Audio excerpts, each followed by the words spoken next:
أعوذ بالله من الشيطان الرجيم. بسم الله الرحمن الرحيم.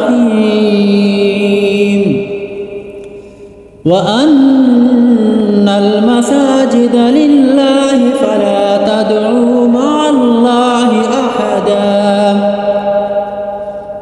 وأنه لما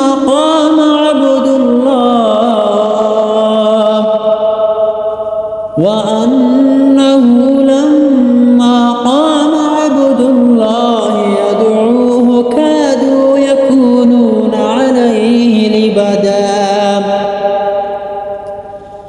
قل إنما أدعو ربي ولا أشرك به أحدا. قل إني لا أملك لكم ضرا ولا رشدا.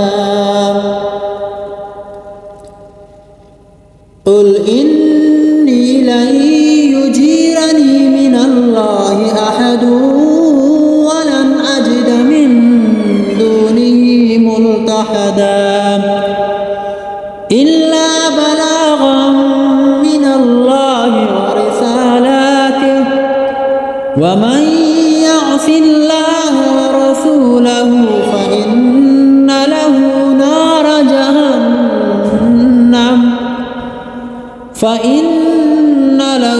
نار جهنم خالدين فيها أبدا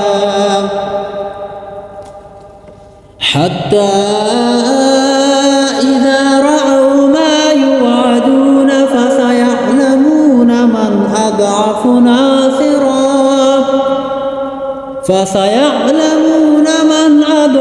ناصرا وأقل عددا.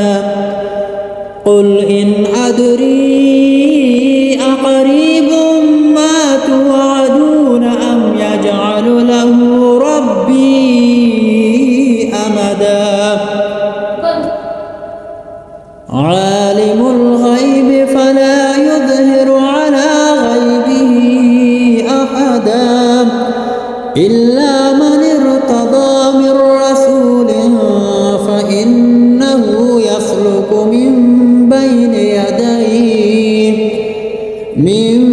بين يديه ومن خلفه رصدا ليعلم أن قد أبلغوا رسالات ربهم وأحاط بما لديهم وأحصى كل شيء عددا.